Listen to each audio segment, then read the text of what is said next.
मंगलम भगवान वीरो मंगलम गौतमो गणी मंगलम कुंद कुंदार्यो जैन धर्मोस्तु मंगलम सर्वमंगलमांगल्यम सर्वकल्याणकारकम प्रधानम सर्वधर्माणां जैनम जयतु शासनम।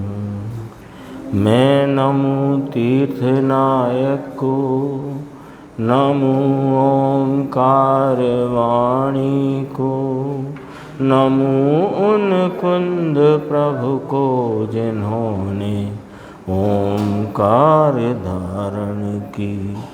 आहो उपकार जिनवर का, कुंद का दिव्य वाणी का, जिन कुंद ध्वनि दाता उनका हान स्वामी का।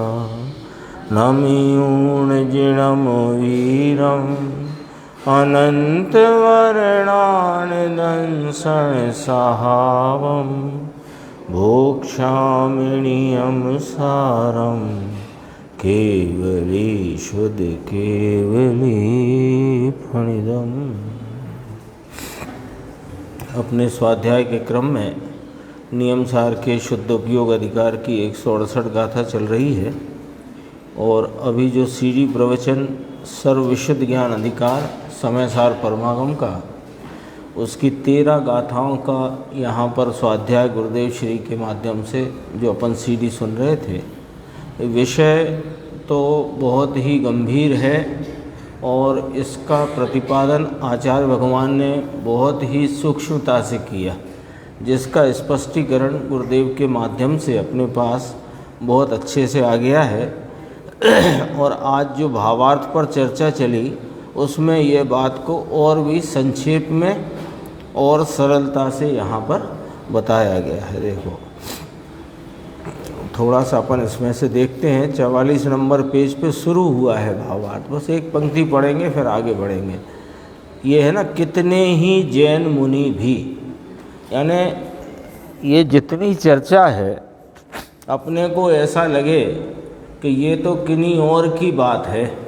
क्यों कि ये तो सांख्य मत वाले मानते हैं, लेकिन सांख्य मत वाले जैसा मानते हैं वैसा जैन मुनि मानते हैं अथवा जैन श्रावक मानते हैं, उनकी चर्चा है।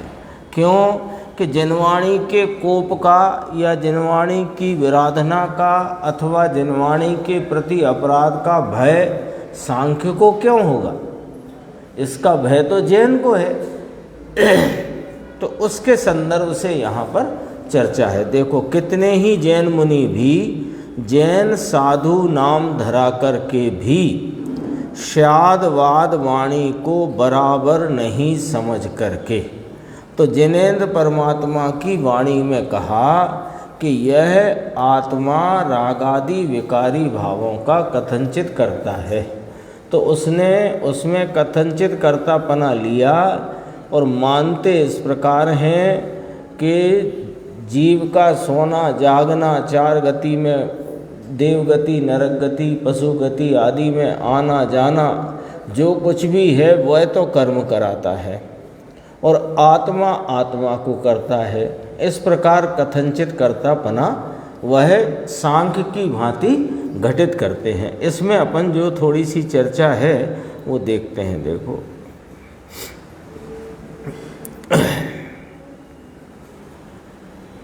47 पेज का नीचे वाला पैराग्राफ। इस प्रमाण से चर्चा तो सब आ गई है, बहुत सरल है और आज तो हिंदी का ही चल रहा था व्याख्यान। इस प्रमाण से जैसे सांख्यमती सब ही प्रकृति का ही कार्य मानते हैं, सब कार्य को ही प्रकृति का ही कार्य मानते हैं कि ज्ञान में हीनता है तो वह प्रकृति का दोष है, ज्ञान में कुछ विकास रूप भाव उगाड़ का हुआ है वह भी प्रकृति का है, मिथ्यात्व है वह भी प्रकृति का कार्य है। अंदर में किसी के प्रति, भोगने के प्रति का विकार है, विषय भोग की वासना है, ये सब भी कर्म प्रकृति का कार्य है, ऐसा मानते हैं। तो ये कहा सांख्यमती जिस प्रकार सब ही प्रकृति का ही कार्य मानते हैं, तो अज्ञानी, उनको अज्ञानी शब्द लगा, और पुरुष को अकर्ता मानते हैं, यानी आत्मा अकर्ता है और आत्मा की परिणति में होते मिथ्यात्व, राग, द्वेष, विकार, अल्पता, हीनता, जो कुछ भी परिणमन है वो सबका कर्ता कर्म प्रकृति पुद्गल द्रव्य है। तो ऐसे अपनी बुद्धि के दोष से यह मुनियों का भी, देखो सांख्यमती का ऊपर उदाहरण दिया कि ये सांख्यमती की मान्यता इस प्रकार है, और इसलिए अपनी बुद्धि के दोष से ये मुनियों का भी ऐसा ही एकांतिक मानना हुआ, यानी जैन मुनि होकर के कर्म से विकार होता है ऐसा माने तो यह सांख्य जैसी मान्यता हुई। बोलो अपन क्या देखें, है ना। गुरुदेव श्री का अन्य स्थलों पे कई जगह आता है स्पष्टीकरण कि कुदेव को गुरु की पहचान, यानी खास को गुरु के संदर्भ से बात करें तो कुगुरु की पहचान क्या, कि एक तो राग से धर्म माने मनवाए वो कुगुरु, चाहे कितनी ही बड़ी पद प्रतिष्ठा पर हो। एक दूसरी पहचान कि कर्म से विकार होता है ऐसा ही सिद्ध करे और आत्मा सर्वथा निर्दोष है ऐसी बात कहे, वह भी कुगुरु। दो पहचान से। अब हो सकता है पद प्रतिष्ठा बड़ी हो, भीड़ ज़्यादा हो, लाखों मानने वाले हों, तो लाखों के मानने से असत्य सत्य नहीं हो जाता। मान लो हम इस सभा में कभी 100 लोग हैं, 100 में से 90 कहें कि नहीं आज तो सूरज पश्चिम से उदित हुआ था, तो वे 90 लोग कह रहे हैं 100 में से, तो आज तो मानना पड़ेगी पश्चिम की, कल की कल देखेंगे। ऐसा हो सकता है क्या? तो ऐसी ही बात है। गुरुदेव फरमाते हैं सत्य को संख्या की जरूरत नहीं है। सत्य सत्य है, जो सत्य है वो सत्य है। एक व्यक्ति बोले तो भी सत्य है और कोई ना बोले तो भी सत्य है। जो है सो है। देखो अन्यमती जैसे राग का कर्ता कर्म को मानते हैं, ऐसे जैन में रह कर के माने कि कर्म का कर्ता, वो कर्म का यानी विकार का कर्ता कर्म है, भारी गड़बड़ है। तो गुरुदेव कहते हैं संवत 76 से ये चर्चा चलती है। इस संदर्भ में दामनगर के दामोदर सेठ का जिक्र किया था। संवत 1976 में उन्होंने भी चर्चा की कि साहब 50-50% रख लो, 50% प्रकृति कराती है विकार, 50% बनिया है ना, दामोदर सेठ बनिया नाम व्यापारी। तो व्यापारी तो ऐसे ही हिसाब लगाता सेटलमेंट के नहीं मान रहे तो चलो आधे आधे में बात निपटाओ। तो सिद्धांत में थोड़ी चलता है ऐसा। तो 50 नहीं तो अच्छा आप कहते हो तो 51 रख लो आत्मा का, 49 कर्म का। ये चर्चा, ये दामोदर सेठ वही हैं जिन्होंने फिर 2 वर्ष बाद गुरुदेव श्री को समय सार जैसा महापरमागम उन्हें भेंट स्वरूप दिया, कहीं से उन्हें प्राप्त हुआ। खुद नहीं समझ में आया, उनको दिया, और गुरुदेव ने जब समझाया तो भी नहीं समझा। सबकी जैसी जैसी योग्यता होती है ना, उस प्रमाण में कार्य बनते हैं। फिर ये 2013 की साल, नीचे 1913 लिखा है ना, वो 2013 है, उसे 2013 पढ़ना। 2013 की साल में वर्णी जी से ईसरी समझते ना, शिखर जी के पास जो है, वहाँ पर चर्चा हुई। वर्णी जी भी यही कहे कि कर्म से विकार होता है, आत्मा तो स्वभाव से शुद्ध है, तो वो कैसे विकार करे। इस प्रकार की चर्चाएं हुई। और अपन देखते हैं 48 पेज पे थोड़ा सा बस ये प्रश्न उत्तर की बात। जैन के मुनि की भी एकांतिक मान्यता है, अर्थात जैन के मुनि, जैन के श्रावक, जैन का गृहस्थ, कोई भी, तीनों आ गए। जैन का मुनि दिगंबर, नग्न, एक पिछी कमंडल मात्र उपकरण जिसके हाथ में है बस, वह भी, और जैन का श्रावक देशव्रती, 1 से लेके 11 प्रतिमाओं को धारण करने वाला, जैन का गृहस्थ अविरति, वो सब आ गए ना, कोई भी हो। अब क्या करे कि इस ये लिया जिनवाणी तो स्यादवाद रूप होने से, वीतराग की वाणी तो अपेक्षा से कहने वाली है, अपेक्षा से वस्तु स्वरूप को कथन करती है।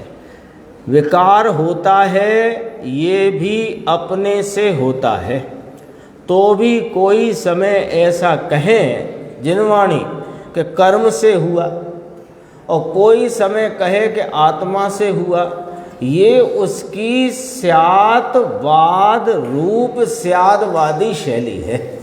स्यात नाम कोई अपेक्षा से, वाद नाम कथन करने की ऐसी शैली जिनवाणी की है। आत्मा से हुआ माने क्या?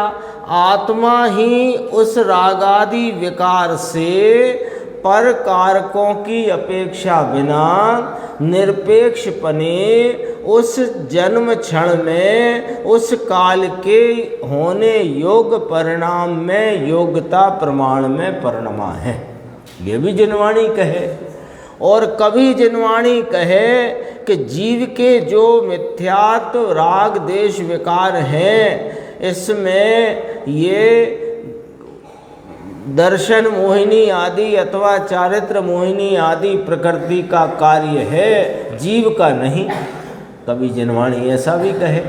यहाँ क्या कहना है और वहाँ क्या कहना है? वहाँ ये कहा कि जो परिणमता है सो वही कर्ता होता है, और परिणाम स्वयं पर कारकों से निरपेक्ष उत्पन्न होता है। ये बात। दूसरी बात, फिर जब आपने एक पॉइंट ये नक्की कर दिया तो ये दूसरी बात जिनवाणी में क्यों आई कि जीव तो रागादि मिथ्यात्वादि विकार का अकर्ता है, रागादि मिथ्यात्वादि परिणाम का कर्ता तो पुद्गल द्रव्य कर्म है। तो यहाँ पर जीव का स्वभाव रागादि और मिथ्यात्वादि करने का नहीं है, यह बताने के लिए, और जीव की ही परिणति में रागादि मिथ्यात्व भाव है, और इसमें निमित्त दर्शन मोहिनी चारित्र मोहिनी आदि कर्म है, तो उसको निमित्त गिन करके उसको एक कर्ता कह दिया और जीव के स्वभाव की पवित्रता को बता दिया। अब ऐसा स्यातवाद, ऐसी अपेक्षा से किए गए कथन को न समझकर एकांत से ही यदि कर्म प्रकृति को ही जीव के परिणामों का कर्ता मानने लग जाएंगे तो इसमें जिनवाणी की विराधना होती है, जिनवाणी के प्रति अपराध होता है। वो शायद ना जिनवाणी की श्रुति का कोप, कोप माने अपराध होता है। इसमें आएगा देखो, ये तो निमित्त का ज्ञान कराया लेकिन कर्म से हुआ नहीं, ज्ञानावरणीय नाम आया ना। तो इसने झट से हिसाब लगाया, ज्ञानावरणीय, ज्ञान का आवरण करे। अरे ज्ञान के उघाड़ की कमी अथवा आवरण रूप पर्याय में निमित्त है ज्ञानावरणी, तो उसका नाम रख दिया ज्ञानावरणी। ज्ञानावरणी, ज्ञान को आवरे ये शब्द आया, इसका अर्थ ऐसा नहीं है। ज्ञानावरणीय जड़ है, आत्मा चैतन्य है ना। ये वाला फार्मूला तो लगाते चलो कम से कम है। प्रत्येक द्रव्य लिया था, आज भी लिया था तीसरी गाथा का संदर्भ। प्रत्येक द्रव्य अपने गुण पर्यायों के चक्र को चूमता है। देखो आत्मा चैतन्य है, ज्ञानावरणी जड़ है। चैतन्य जड़ को छूता नहीं, कर्म को छूता नहीं, और अपनी ज्ञान की पर्याय अपने से हीनी होती है, कर्म से नहीं। अब इतना सब समझने को कहाँ फुर्सत मिले। ज्ञान की हीनी दशा हुई है भैया, ये अपने से हुई है, कर्म से नहीं। और ज्ञान का विकास होता है, ये अपने से होता है, पर से नहीं।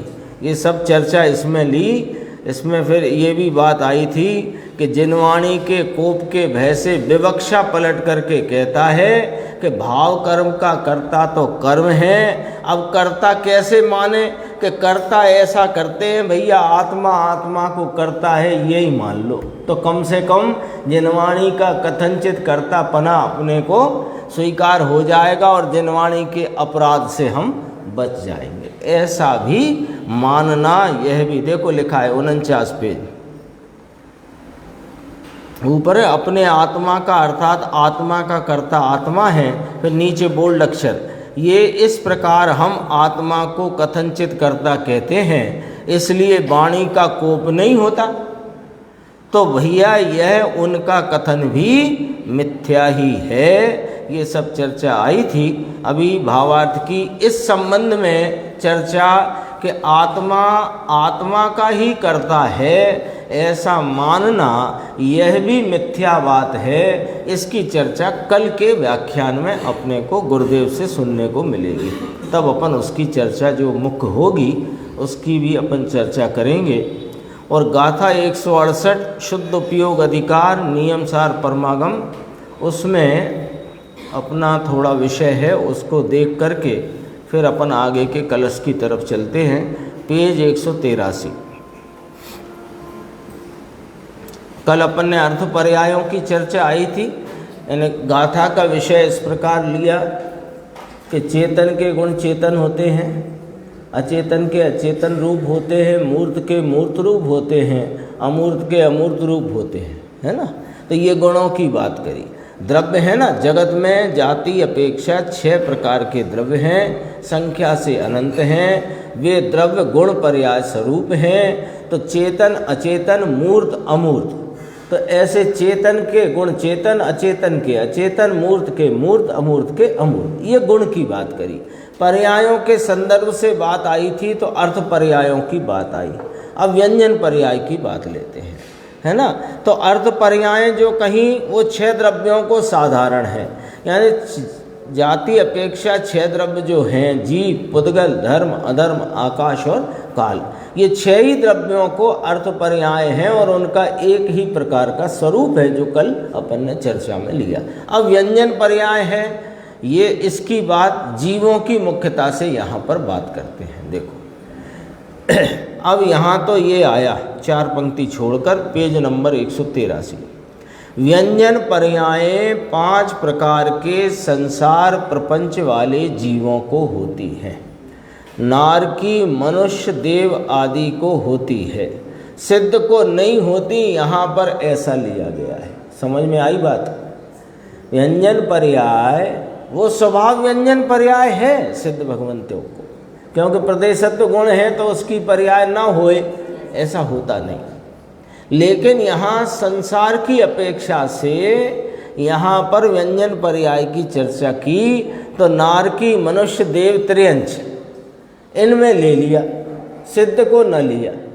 समझना, जो विवक्षा जैसी है उसको वैसा समझना अपनी जिम्मेदारी है, अपनी जिम्मेदारी है ना। कानून बनाते हैं ना टीटू भाई, तो कानून तो बन जाता है। अब कानून हमने पढ़ा हो कि ना पढ़ा हो, उसे समझने की जिम्मेदारी और उसके पालन करने की जिम्मेदारी तो अपनी है। ऐसे यहाँ जो बात आती है उसको उसी प्रकार समझना चाहिए जैसा यहाँ आचार्य भगवंतों का, ज्ञानी धर्मात्माओं का अंदर का अभिप्राय तात्पर्य है वो देखो। नारकी, मनुष्य, देव आदि को यह व्यंजन पर्याय होती हैं ऐसा कहा, सिद्ध को नहीं यहाँ ऐसा लिया है। अशुद्ध पर्याय और शुद्ध पर्याय किसको होती है? प्रश्नवाचक। और जानने वाला कौन पूर्ण है? प्रश्नवाचक। ये बताना है यहाँ, ये बताना है, क्योंकि बात किसकी चलती है? केवल ज्ञान, केवल दर्शन की। जो इस प्रकार वस्तु के समग्र स्वरूप को नहीं देखते, नहीं जानते, वे अपने को सर्वज्ञ होने के अभिमान से भले दग्ध हों, लेकिन वे संसारी की भांति परोक्ष ज्ञान वाले ही हैं, सर्वज्ञ नहीं। ये गाथा का ये भाव है। तो कौन पूर्ण है और शुद्ध पर्याय किसको है और अशुद्ध पर्याय किसको है, इसकी चर्चा यहाँ पर ली गई है। देखिए, और यह सर्वज्ञ की श्रद्धा करानी है कि सर्वज्ञ ऐसे हैं। कोई अकेले द्रव्य की बात करे, वस्तु की बात करे, लेकिन पर्याय क्या है ये जाने नहीं। हाँ, और पर्याय में भी व्यंजन पर्याय यानी आकृति और अर्थ पर्याय यानी अनंत गुण की आकृति। समझो क्या गुरुदेव की भाषा है। ले साहब, हमने पहली बार सुना कि अर्थ पर्याय आकृति वाली होती है, व्यंजन पर्याय आकृति वाली होती है। ये बात तो हमें समझ में आती है कि प्रदेशत्व गुण के कारण से प्रत्येक द्रव्य का कोई ना कोई आकार अवश्य होता है। तो प्रदेशत्व गुण की पर्याय, व्यंजन पर्याय, वो तो आकृति वाली है, बात बराबर है। अर्थ पर अन्य गुणों की अर्थ पर्याय जो हैं वे उनकी आकृति क्या? अरे उनका जो व्यक्त भाव है वो उनकी आकृति है। जो ज्ञान है, दर्शन है, सुख है, चारित्र है, वीर्य है ना। यहाँ जीव के संदर्भ से चर्चा चलती है, पुद्गल के संदर्भ से ले तो स्पर्श रस गंध वर्ण है, पर अपने यहाँ जीव की मुख्यता से बात करते हैं। तो ज्ञान की आकृति क्या? ज्ञान की कि ज्ञान का जो व्यक्त भाव है वह उसकी आकृति है। दर्शन का, सुख का, चारित्र का, वीर का, स्वच्छता का, प्रभुता का, विभुता का, जो जो गुण है उन गुणों का जो जो व्यक्त परिणाम है वो उनकी आकृति है। एक प्रदेश गुण सिवाय ये एक प्रदेशत्व गुण को छोड़कर सर्व गुणों की जो आकृति नाम प्रकटता है वे अर्थ पर्याय हैं, और एक प्रदेशत्व गुण की आकृति नाम प्रकटता है वो व्यंजन पर्याय। ऐसे पकड़ो बात को।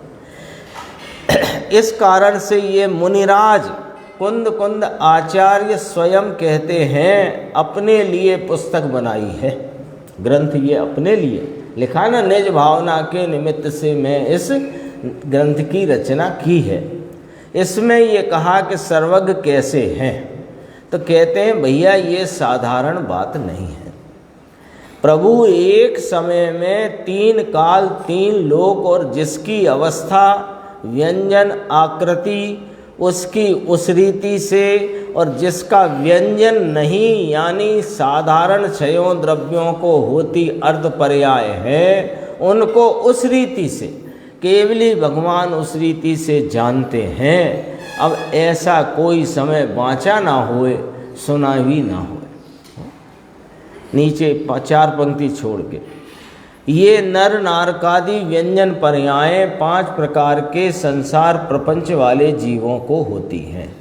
पुद्गलों को, अब पुद्गल की बात कहते हैं, अभी जीव की बात ली थी ना, पहले साधारण क्षय द्रव्य की बात ली, अर्थ पर्याय की व्याख्या करी है ना, वो षड्गुणी हानि बुद्धि रूपा सूक्ष्म परमागम के प्रमाण से स्वीकार करने योग्य, फिर वे सबको साधारण, फिर करी व्यंजन पर्याय की बात, उसमें जीव के संसार प्रपंच की मुख्यता लेकर के नर नारकादि ऐसे 4 प्रकार की गतियों में होती हुई जो व्यंजन पर्याय हैं, शरीर नहीं नर नारकादि के शरीर नहीं, नर ना मनुष्य, नरक, देव और त्रियंच, इन पर्यायों को प्राप्त जीव की उस समय में संयोग में रहे शरीर के अनुरूप अपनी स्वयं लोक प्रमाण असंख्यात प्रदेशी विस्तार की उस प्रकार की अवस्था होती है, उसको व्यंजन पर्याय जानना। ये शरीर भरीर नहीं।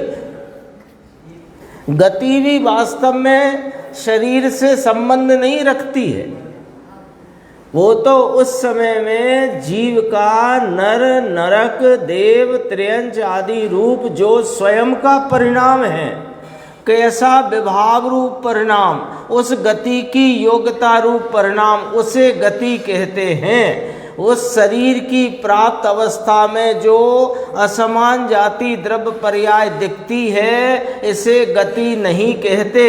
इस असमान जाति द्रव्य पर्याय से गति का ज्ञान किया जाता है।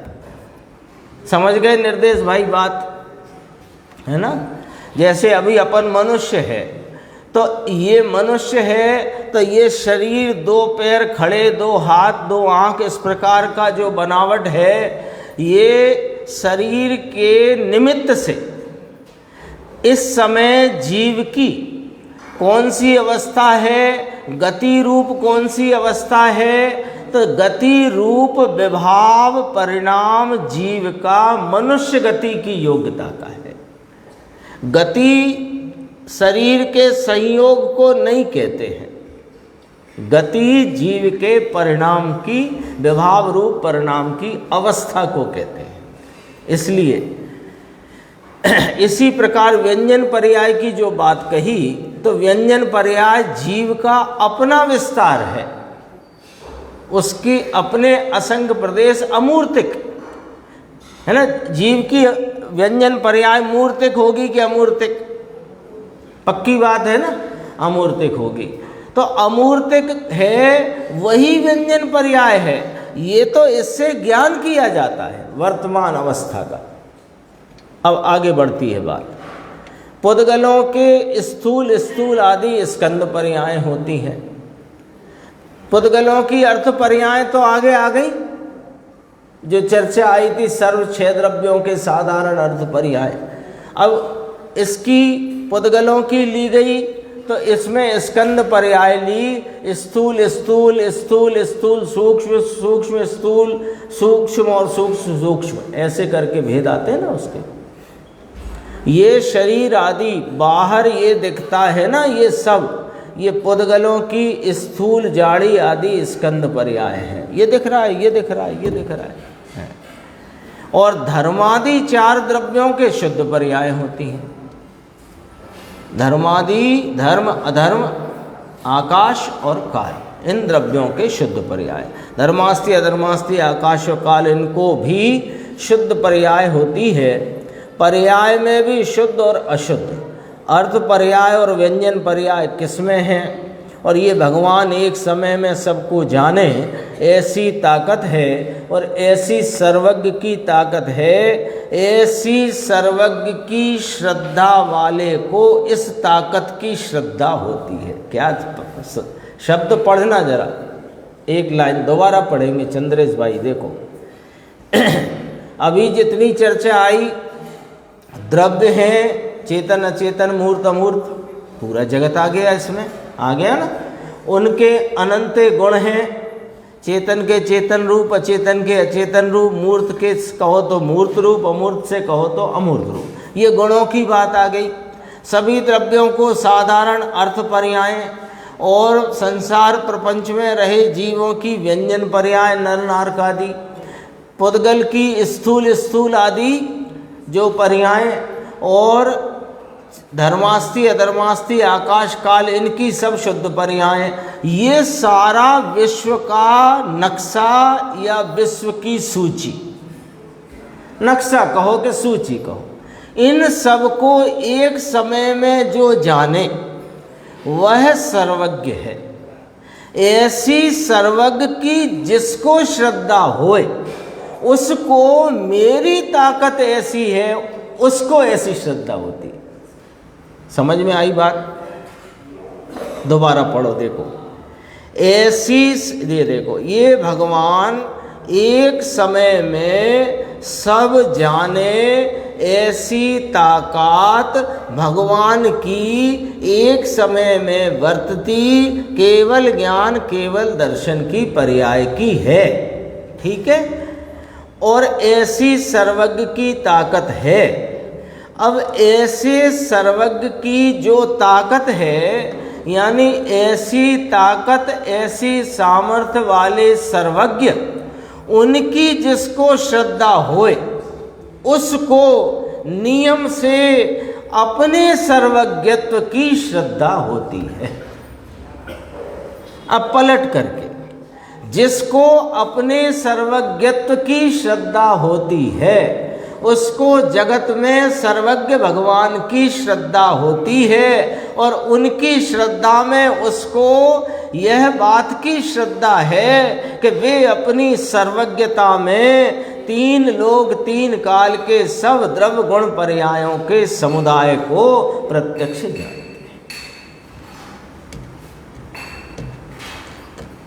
हैं। अपने को जाने बिना खरे कर सर्वज्ञ को भी जानता नहीं है, और सर्वज्ञ का सच्चा स्वरूप जाने बिना अपने को जानेगा कैसे? ये क्या बात हुई?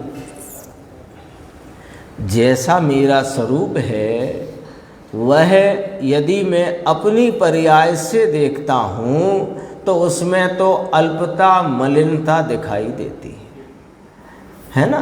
तो मुझे क्या नहीं दिखता कि मेरा जो त्रैकालिक एक रूप रहने वाला स्वरूप है वह मुझे मेरी पर्याय से नहीं दिखता। तो मैंने फिर सर्वज्ञ की पर्याय को देखकर, उनकी पर्याय देखते नहीं रह गया, उनकी पर्याय को देखकर अपना स्वरूप कैसा है यह जान लिया।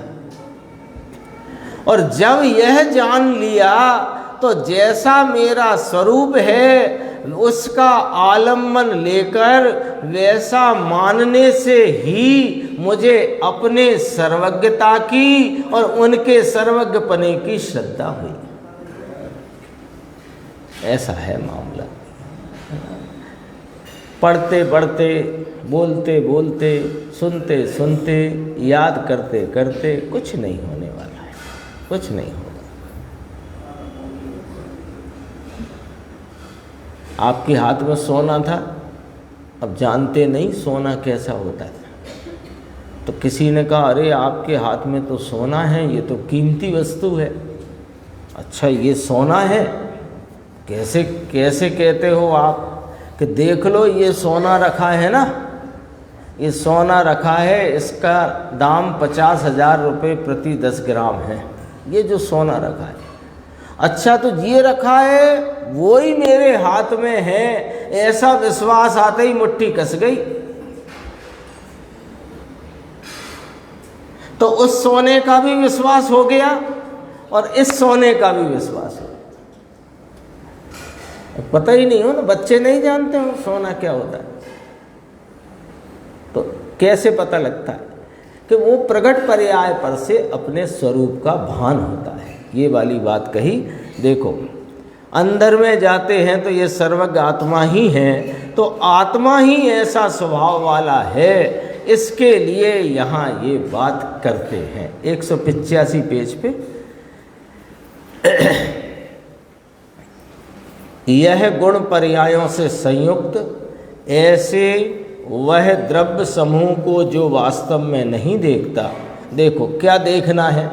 सर्वज्ञ का विषय, सर्वज्ञ भगवान है ना। यहाँ क्या निर्धारण किया जा रहा है इस गाथा से कि जो इस विषय को जानते हैं वे सर्वज्ञ हैं, और जो इस विषय को नहीं जानते हैं वे सर्वज्ञ नहीं है। यही तो बात कही जा रही है। तो विषय क्या नक्की हुआ कि सूची बना दी। क्या सूची बनी कि गुण पर्यायों से संयुक्त ऐसा वह द्रव्य समूह, वो उसको जो वास्तव में नहीं देखते, देखो आया।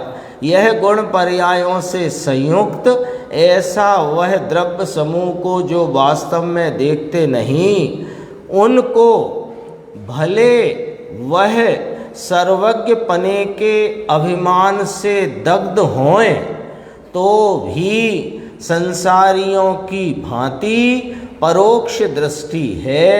इस प्रकार से ऐसा ना जाने, ऐसे प्रकार से सर्वज्ञता के प्रकार से ना जाने और दूसरी रीति से जाने अथवा नहीं जाने तो यह सर्वज्ञ नहीं है, सर्वज्ञ का अभिमानी है। तो यहाँ इस चर्चा क्यों करी? सर्वज्ञ की चर्चा करी थी ना पिछली गाथा में, केवल ज्ञान का स्वरूप 167 गाथा में बताया था, तो वहीं से बता दिया था। फिर ये वाली बात क्यों करी कि ये आचार्य कुंद भगवान ने निज भावना के निमित्त से इस ग्रंथ की रचना करी, तो उन्होंने केवल ज्ञान का स्वरूप बता करके सर्वज्ञ की भी स्थापना या सिद्धि करी, और जो सर्वज्ञ नहीं है उनकी भी यहाँ उत्थापना करी, यानी वे सर्वज्ञ नहीं होते, ये बात भी समझ लेना साथ के साथ। क्यों कि वे तो सर्वज्ञ हैं ही, थोड़े जे भी सर्वज्ञ मान लो, कि थोड़े बोड़े कुछ नहीं होते हैं। इसलिए कलश 284 देखो नीचे,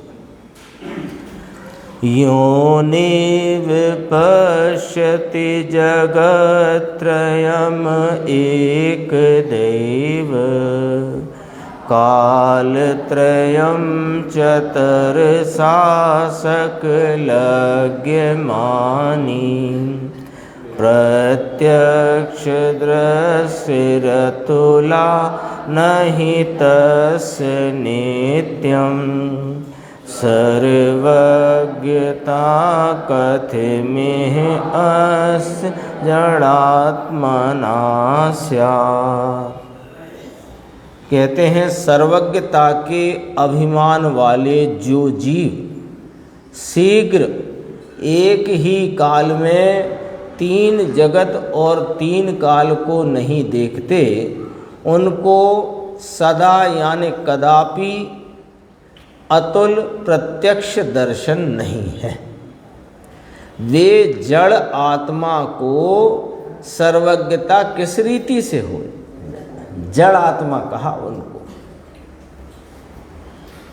एक तरफ तो ये कहना कि जगत का प्रत्येक जीव चेतन स्वरूप है, ज्ञान का घन पिंड है, ज्ञान दर्शन स्वभाव से परिपूर्ण है। भाई ये स्वभाव की चर्चा है, और इस स्वभाव को जो स्वीकारता है नहीं और सर्वज्ञता को मानता है नहीं, और 3 काल 3 लोक को जैसे सर्वज्ञ अपने ज्ञान में प्रत्यक्ष जानते देखते हैं, ऐसा जानता देखता है नहीं और सर्वज्ञता का अभिमानी होकर के बैठा है, तो उसको जड़ आत्मा कहा। नीचे प्रवचन देखना देखो, सर्वज्ञता के अभिमान वाला। बात सूक्ष्म है, जैन परमेश्वर के सिवाय यह बात दूसरे कहीं है नहीं, है ना। 6 द्रव्य नहीं, 6 द्रव्य की चर्चा जैन शासन के सिवाय कहीं नहीं है। 6 द्रव्य में गुण पर्याय कितने, ये बात भी कहीं नहीं। पर्याय कितनी है, कैसी हैं, व्यंजन और अर्थ पर्याय कैसी और किसको होती है, ये बात भी नहीं। ले आओ कोई सा भी दर्शन, जैन दर्शन के सिवाय कोई दर्शन ले आओ जगत भर का, कहीं ये बात नहीं। 6 द्रव्य की बात नहीं, 7 तत्व की बात नहीं, 6 द्रव्यों में गुणों की चर्चा नहीं, गुणों की पर्यायों की क्या व्यवस्था है, कोई बात नहीं।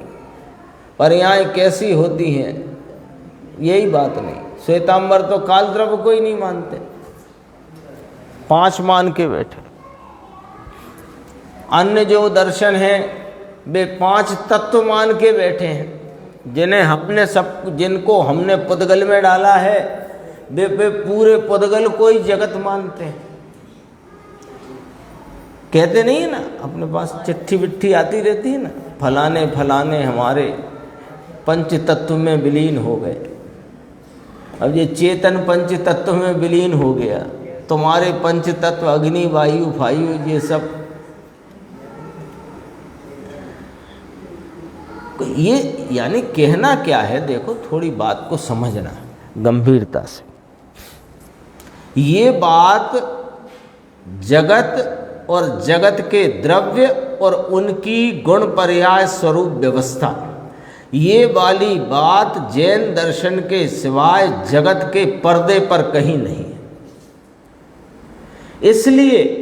इसलिए हमें ये बात समझ में आकर के और अपने स्वरूप की पहचान होकर उसका भान हुए, वो बात के पहले भी यह बात हमारे यहाँ चित्त में बहुत दृढ़ता से बैठ जानी चाहिए। हम में भी, हमारे इर्द गिर्द हमारे जो परिचित हैं, हमारे परिवारी जन हैं, हमारे पुत्र पुत्री हैं, जो कोई भी है, उनको कम से कम ये बात बहुत गंभीरता से, अत्यंत बहुमान से यह बात समझ में आनी चाहिए कि ये जैन दर्शन विश्व का कोई अद्भुत दर्शन है। इसके सिवाय जगत में कोई ऐसी दर्शन, कोई शैली, कोई कथन, कोई पद्धति ऐसी है ही नहीं जो जगत के सर्व द्रव्यों के और उनके गुणों और पर्यायों की विवक्षा कर सके। ये तो हमारे लिए गौरव की बात है। इसलिए ये गौरव हमारा, हमें कोई यानी कहते हैं, आगम सिद्धांत से ही कहते हैं कि बहुत बहुत पूर्व के भवों का पुण्य संचित होकर के ये जब पाक रूप हुआ, तब यह कोई अद्भुत जैन कुल हमें मिला है। बहुत बहुत भवों का पुण्य संचित होकर पाक रूप होकर आया है ना। ऐसा नहीं है कि हर जो कोई भी पुण्य बंधता है उसकी एक ही स्थिति होती है, अलग अलग स्थितियों को लेकर के बनता है। तो वो जब स्थिति पूरी होती है तब उसका पाक विपाक होता है। अब निमित्त से ही बात चल रही है ज़रा, लेकिन अभी यहाँ बैठे हैं तो उसका कोई कारणपना, निमित्तपना क्या है उसकी बात चलती है। तो हमें जो कुछ मिला है ऐसे ही नहीं मिल गया है, तो ऐसे ही नहीं मिला है तो ऐसे ही लुट भी नहीं जाना चाहिए। हाँ, जैसे कोई बहुत बहुत श्रम पूर्वक, बहुत ही प्रयास, उद्यम और प्रयत्न पूर्वक कोई चीज मिली हो तो उसके खोने का कितना अपने को डर रहता है, नहीं रहता। तो ऐसे ये भी कोई बहुत ही भाग्य, यानी दो तरह से बात कहते हैं, पूर्व के भव भव के संचित कर्मों का फल रूप मिला, और ये पीछे से कहते हैं, और आगे से कहते हैं कि कोई भली होनहार है जो मिला। अब होनहार भली है तो इस भली होनहार में बढ़ कर के अपने को अपना कार्य सिद्ध करना चाहिए, ये वाली बात है। देखो ये एक सर्वज्ञ परमेश्वर, जैन परमेश्वर, इन्होंने ये जाना है, इसकी ये प्रतीति कराते हैं कि सर्वज्ञ ऐसे होते हैं, इससे कम अधिक विपरीत श्रद्धा सर्वज्ञ से अत्यंत विपरीत है। ये कहते हैं सर्वज्ञता के अभिमान वाला जो जीव शीघ्र एक ही काल में तीन जगत को और तीन काल को नहीं देखता, तीन काल और तीन लोक, इसमें अलोक भी आ गया है, एक समय में जो जानता नहीं उसको सदा यानी कदापि अतुल प्रत्यक्ष दर्शन नहीं है। अतुल नाम जिसकी तुलना नहीं, और प्रत्यक्ष दर्शन नहीं माने प्रत्यक्ष देखता जानता नहीं, उस जड़ आत्मा को भगवान की बड़ी बड़ी बातें करे और समझे नहीं कि 6 द्रव्य हैं, व्यंजन पर्याय इसको जानता ही नहीं। वह जड़ आत्मा को सर्वज्ञता किस रीति से हो सकती है? सर्वज्ञ परमेश्वर ने 6 द्रव्य देखे, ये किस में है? ये बात कहाँ है कि वीतराग सिवाय कहीं है नहीं। एक एक द्रव्य में अनंत गुण, ये किस में है? अनंता अनंत गुण हैं प्रत्येक द्रव्य में। ये सारी बात इसकी है। अब 169 गाथा की चर्चा अपन आगे की स्वाध्याय में।